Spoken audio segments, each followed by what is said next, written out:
Hello everyone and welcome. Today we're going to be doing another viewer requested review. Now a few weeks back I had one of my viewers make a request comment on one of my videos asking if I could review this Alloyman 20V Cordless Ratchet. Apparently no one else on YouTube has tested this ratchet yet, and he wanted to know how it performs before he made the purchase. Now I had previously tested the Alloyman 16V ratchet, which is a different design, so he wanted to see how this 20V ratchet would perform. Alright, so as I always say, I'm here to help you guys out by doing these reviews, so I try my best to find and test the tools that you guys want, especially the ones that you request. Fortunately, this package turned up rather quickly. Sometimes it can take several weeks or months before I get the tools that you guys request, depending on where it's coming from or if it's out of stock or whatever the case may be. So if you're curious about how this 20V cordless ratchet kit from Alloyman will perform, stick around as I unbox and test this viewer requested 20V ratchet.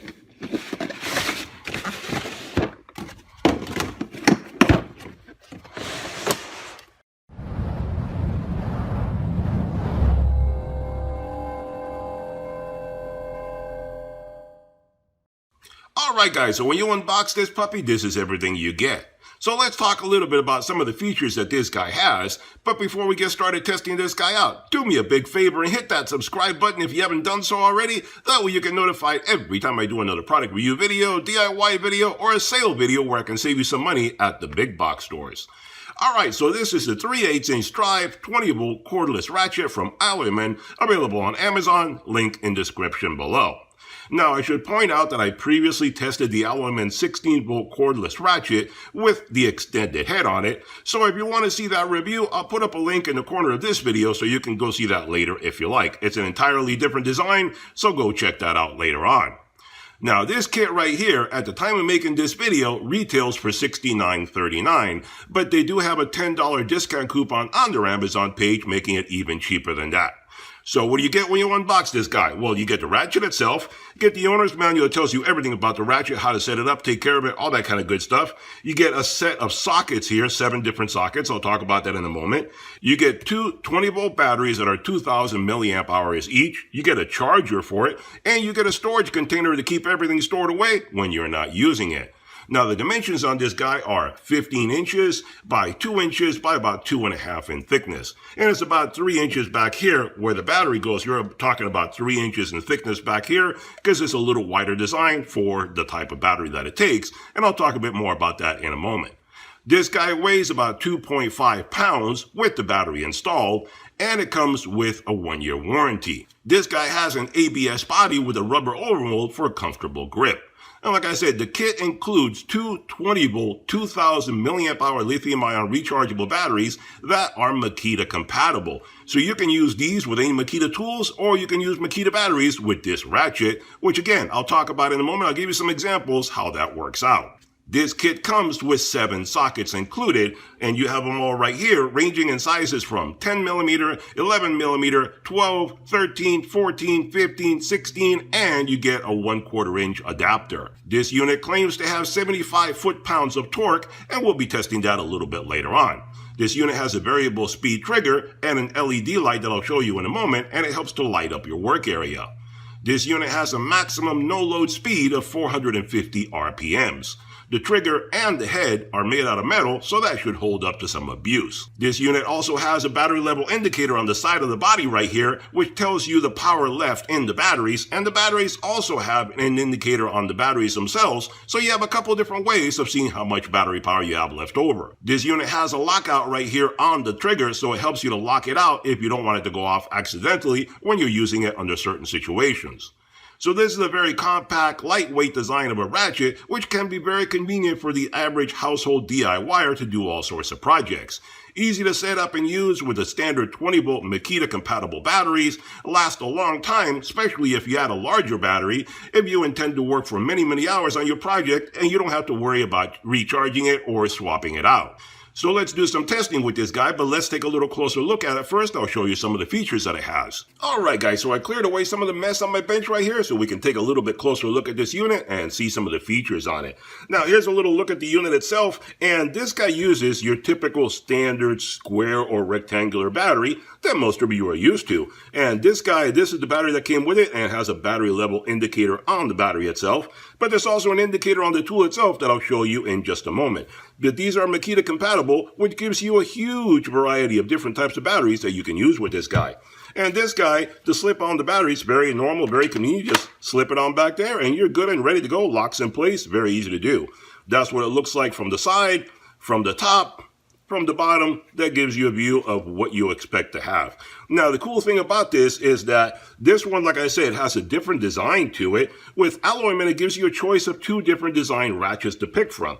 This is the previous one that I tested before, and this one has the 16-volt battery that goes into the body. This style slips inside the body, so it gives you a very rounded body and easy to grip all the way down here if that is your preference. You can hold it down here, you can use both hands for torquing, whatever you want to do, or you can hold it way up there. Totally up to you if you like this design or not. This one comes in the long head or the short head. You can pick the one you like. That's the good thing about this one. The bad thing about this one is that you're restricted to this type of battery only, so it's a lot more limited what batteries you can get for this type of tool. Now, this one, on the other hand, only comes in the stubby head, so you don't have the long head to choose on this one. This one uses this flat style battery back here, so it's a little bit more awkward because you're not going to want to grip it back here. You're pretty much going to be forced to grip it in here. And this is a very common design also, where you can get ratchets from Dewalt or Makita or Craftsman, Kobalt, and many other brands that use this same design. Some people like this, some people like the other one. Pick the one that you like the best. So this one, you have to grip it right here where the trigger is. I guess you could grip it back there and use both hands if you needed to, but most commonly you're going to grip it in here and you're going to have this dangling back there. That's one of the bad things about this one. It's a slightly awkward design. But the good thing about it is that you can use any battery that you like. No matter what happens down the road, if your batteries go bad, you can swap in any battery at all, any Makita compatible battery. For example, I'll show you. Right here, I have a generic Makita compatible battery, a 3 amp hour battery. You can put this guy on there, no trouble at all, and it still works. And this one does not have a battery level indicator, but the tool does. As you can see right here, that tells you how much power this battery has. Even if you get a generic one with no battery level indicator, you're still good to go. This unit also has an LED right there to light up your work area. So you can see right there, it'll light up your work area. Now, having a bigger battery does make it a slightly bit heavier back here, but that's just something you take into consideration if you want to be able to work all day long and you don't want to have to recharge or swap out batteries. You can go with the bigger one. Putting on the smaller one, it's a little less awkward and makes the tool much lighter, so it's your choice what you want to do. Now, this guy also has, like I said, a lockout right here where you can lock it out and it won't go off on you. And that way you can use it and torque something really tight and you don't have to worry about it starting to spin on you. There may be scenarios where that may be convenient. Other times you may want to go that way. Now this guy does have a very slender body if you look at it that way, comparing it to this one where the body is a little bit wider. So again, it depends on how you want to grip it, what's most convenient for you. I do these reviews to help you guys pick and choose what tools are the ones that you like the best. So if you like this design, go ahead and pick this one. If you like this design, then go ahead and pick this one. So let's do a little bit of testing and see how this guy performs. Alright guys, so let's do a little testing with this guy and see how it performs. I set up a block of wood here and I'm going to drive a few different lugs into it and see how it performs as far as speed, as far as torque, as far as all that kind of stuff goes. Now one thing I wanted to mention before we get started doing this stuff, which clear up a little misconception that some people may have about how these ratchets work. This is a ratchet. This is not an impact wrench. This is not going to work as far as releasing or taking off lugs or bolts and stuff that are really stuck and jammed on there. This does not have hammers up here. An impact wrench has hammers. That's why you hear the bang, bang, bang, bang, bang. This one doesn't do that. It just gives it one push, and then if it can't go, it can't go. It doesn't have hammers that keep constantly pushing to break it loose. So what you do with a ratchet like this is if something is too tight, you have to break it loose first manually, and then you use this to speed up your process, to speed up your workflow. That's what these electric ratchets are for. Regardless of the brand, I'm not talking about this brand, all the brands across the board, electric or air powered, they're all the same. So some people have a misconception that you can use this to break loose rusted, frozen bolts that are stuck on something. It doesn't work that way. An impact wrench will do it depending on how powerful that wrench is. These guys will not. These guys are there to speed up your workflow. That's all it is. I'll give you an example. Like when I do an oil change on my Tucson, my Hyundai Tucson, it's covered up at the bottom like all new cars are. So to get access to the oil filter and so forth, I have to take off a cover to be able to get to that. That cover has like 10 or 12 bolts. When I first got the car and I was doing that by hand, it would take me about 3 to 4 minutes to take all those bolts off. When I got an electric ratchet, I cut that down to about a minute. That is the whole point of an electric ratchet, to speed up your workflow, not to take off hard frozen bolts. So keep that in mind regardless of what ratchet you're looking at, or you'll be disappointed no matter what brand or what price you get. Even if you spend a couple $100 and get a Milwaukee, it won't do it anyway. So let's do some testing here. All right, so let's put this one in here and let's drive it in there and see what it does.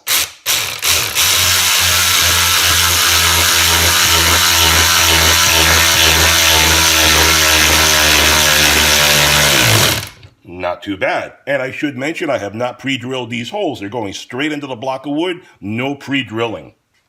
Now let's do another one.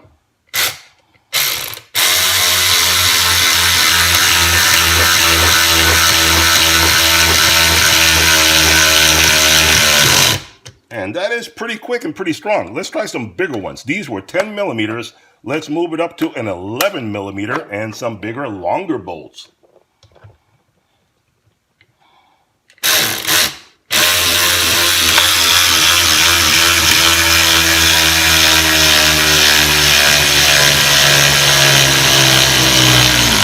That is pretty good. I don't know if you heard it or if you can tell, but I just split the log because I didn't pre-drill it. So it actually just split right open right there. Let's move over to the back.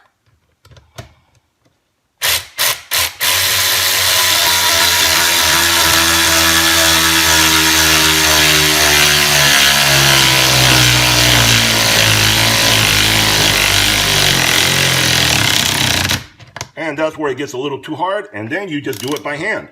It works as a ratchet by hand.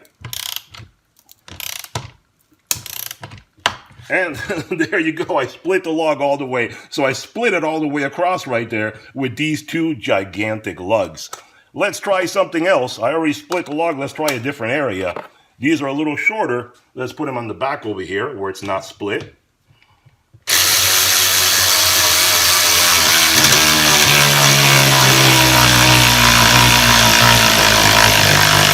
And, oh, still more to go, okay.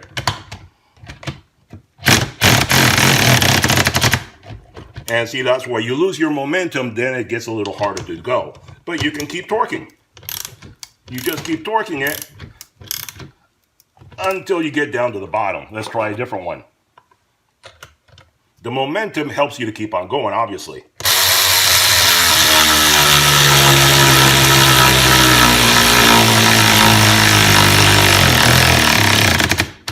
And there you go, you're already at the end there. And you ratchet it all the way down. There you go. So it didn't do too bad. And how much power did it use? Not too bad, it still shows full. You can see right there, it still did not consume a lot of power putting in those 6 lugs right there. It's not too bad. I even split the wood, forcing that into there. So it did a decent job for a fairly economical little cordless ratchet. So it's not too bad. But hold on, before you go, let's see how it takes these guys out. Let's try again the back ones here.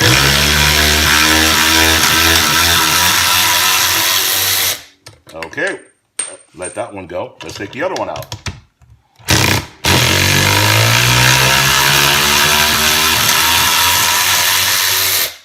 Not too bad, and this guy is really hot. All right, let's try the other ones.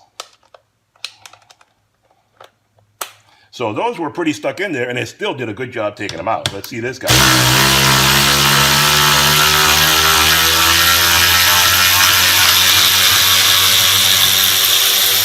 Okay, that guy is hot. I'm not going to mess with it.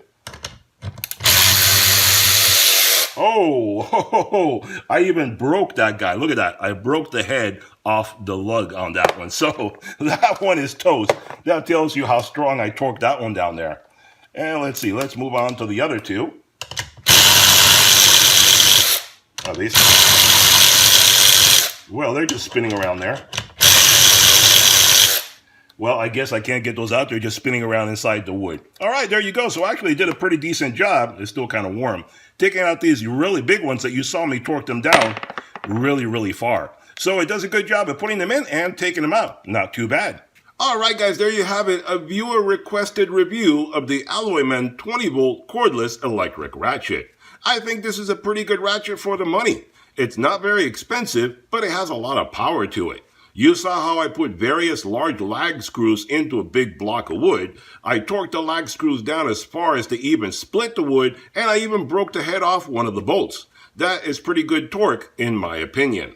So now you have a choice of two different types of cordless ratchets that you can get from Alloyman. I guess I'm the only tool tester on YouTube that has done both of these ratchets for my viewers to enjoy. As I mentioned before, I try my best to get the tools that you guys request. Some may come sooner than others, but I always do what I can to help you guys stay informed as far as tool testing goes. Remember that I do these reviews so you don't have to. Check out their Amazon page for complete details. Hope you enjoyed the video. Hit that thumbs up button, hit that subscribe button, and I'll see you guys on the next one. Bye-bye for now.